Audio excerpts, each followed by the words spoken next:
Baik, terima kasih atas kesempatan diberikan kepada kami, kelompok. Kami akan menjelaskan materi mengenai keton. Namun, sebelum kami menjelaskan lebih jauh tentang materi kami, izinkan kami memperkenalkan nama terlebih dahulu. Saya sebagai moderator Nolia Mananti. Di sebelah kanan saya Sendiri Mangaro. Saya Wiji Natalia Mangaro. Saya Maria Deliwo. Saya Cynthia Lesmusa. Saya Juni Dilago. Demikian perkenalan kami.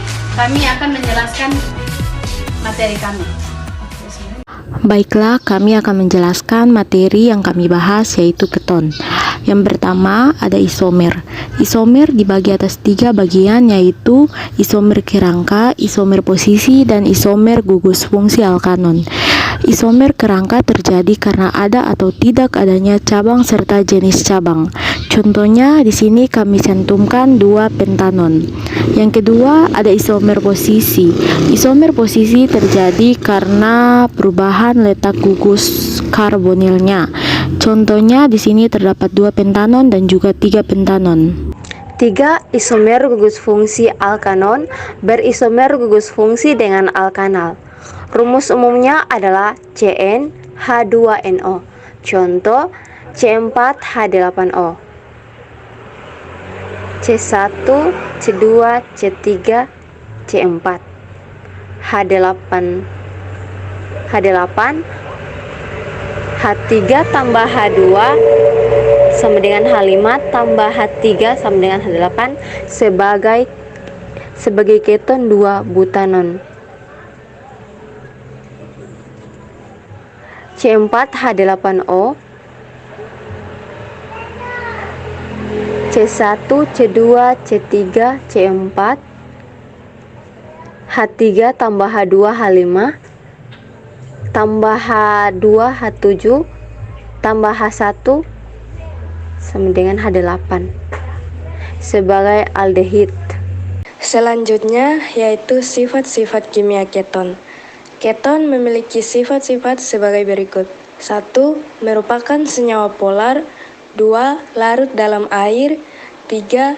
Tidak mempunyai ikatan hidrogen. 4. Titik didih keton lebih tinggi dibandingkan hidrokarbon lain dengan massa molekul relatif hampir sama. 5. Mengalami reaksi adisi dan kondensasi serta bereaksi dengan pH 5. Yang berikut sifat-sifat fisika keton. Sifat-sifat fisika keton terdiri atas 5.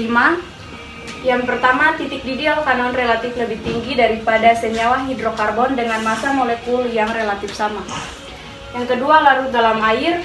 Yang ketiga, pada suhu kamar alkanon suhu rendah atau jumlah atom C sampai C berwujud cair, tidak berwarna dan berbau.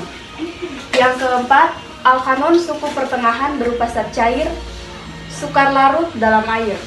Yang kelima, alkanon suhu tinggi berwujud padat. Baik, sekarang kita akan masuk dalam materi yang berikut, yaitu pembuatan keton. Keton dapat dibentuk melalui beberapa cara berikut. Yang pertama, oksidasi alkohol sekunder.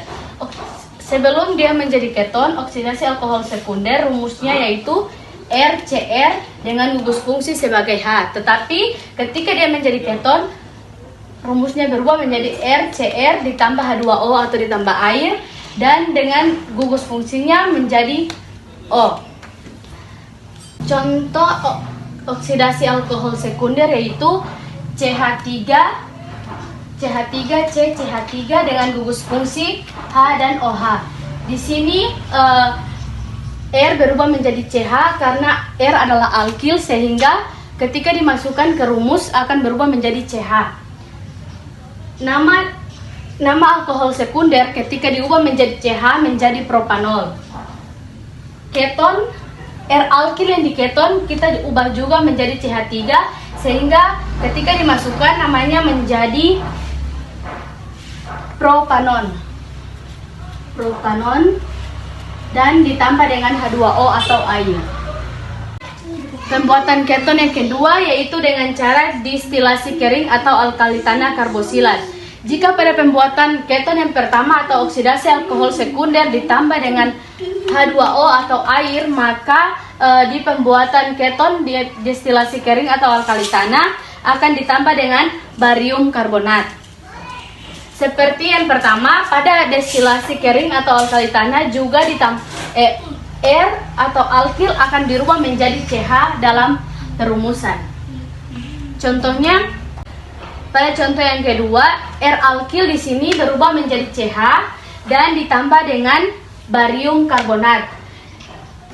Jika kita memasukkan CH3, maka namanya menjadi barium etanol, ditambah dengan propanon, dan ditambah dengan barium karbonat. Selanjutnya yaitu kegunaan keton. Keton yang paling banyak digunakan yaitu aseton. Aseton merupakan suku alkanon terendah, disebut juga propanon. Pada suhu kamar aseton berupa zat cair tidak berwarna, mudah menguap, mudah terbakar, berbau manis, dan mudah larut dalam air. Aseton dibuat dengan cara distilasi kering CA asetat yang dihasilkan dari distilasi kering kayu. Aseton digunakan sebagai pelarut senyawa-senyawa organik, terutama untuk melarutkan beberapa macam plastik dan gas etuna. Aseton juga digunakan sebagai thinner untuk membersihkan cat kuku. Selain itu, aseton juga digunakan untuk membuat kloroform atau obat bius. Demikian hasil presentasi kelompok kami. Atas perhatiannya kami ucapkan terima kasih dan sampai jumpa.